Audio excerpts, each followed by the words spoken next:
السلام علیکم دوستو۔ حضرت یونس علیہ السلام یروشلم شہر میں پیدا ہوئے۔ وہ ایک انسان تھے اور ہر وقت لوگوں کی بہتری کے لیے فکر مند رہتے۔ اس لیے اللہ تعالیٰ نے ان کو اپنا رسول چن لیا اور انہیں نینوا شہر کے سرکش لوگوں کی ہدایت کے لیے وہاں جانے کا حکم دیا۔ نینوا پہنچ کر حضرت نوح علیہ السلام اللہ کا پیغام لوگوں تک پہنچاتے رہے۔ جب بھی حضرت یونس علیہ السلام ان لوگوں کو سمجھاتے، وہ لوگ نہ ان کی بات سنتے۔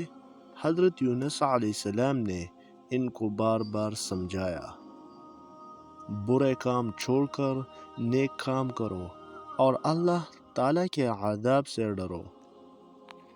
لیکن ان نافرمانوں نے اپنے طریقے نہ بدلے، تو حضرت یونس علیہ السلام ان سے بالکل ہی مایوس ہو گئے۔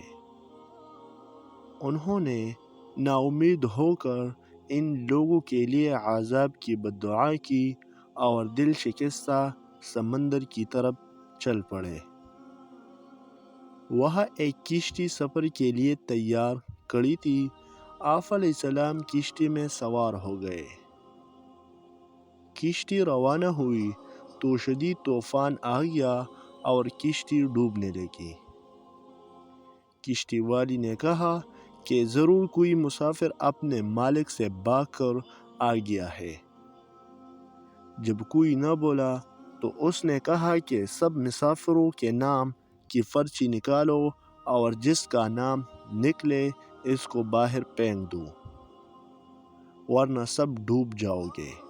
3 دفعہ قرآن اندازی میں بار بار حضرت یونس علیہ السلام کا نام نکلا تو آپ علیہ السلام نے سوچا کہ میں بھی تو اللہ کے حکم کے بغیر نینوا بستی چھوڑ کر نکل آیا ہوں۔ یہ سوچ کر حضرت یونس علیہ السلام نے سمندر میں چھلانگ لگا دی۔ اسی وقت ایک بڑی مچھلی نے انہیں نگل لیا اور وہ اس مچھلی کے پیٹ میں پہنچ گئے۔ حضرت یونس علیہ السلام مچھلی کے پیٹ میں زندہ رہے اور اللہ سے معافی مانگتے رہے۔ حضرت یونس علیہ السلام نے اللہ سے فریاد کی، یا اللہ، بے شک آپ کے سوا کوئی معبود نہیں ہے، کوئی حامی مددگار نہیں ہے۔ یا اللہ، آپ تو ہر عیب سے پاک ہے، بے شک میں ہی ظلم کر بیٹھا۔ اللہ تعالیٰ نے حضرت یونس علیہ السلام کی دعا قبول کر لی اور اللہ کے حکم سے مچھلی نے حضرت یونس علیہ السلام کو ساحل کے قریب باہر اگل لیا۔ یہ ایک ویران ساحل تھا۔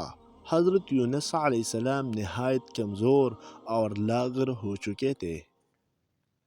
اللہ تعالیٰ کے حکم سے ایک پھلدار پیڑ سے ان کو غذا ملی اور سایہ مل گیا۔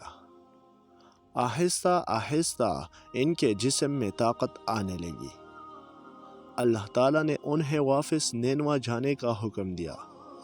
جب آپ علیہ السلام نینوا پہنچے تو وہاں کے لوگ آپ علیہ السلام کی پراثر تعلیمات کی وجہ سے اللہ تعالیٰ پر ایمان لا چکے تھے، جس پر حضرت یونس علیہ السلام نے اللہ تعالیٰ کا شکر ادا کیا اور انہیں اللہ کے دین کی تعلیم دینے لگی۔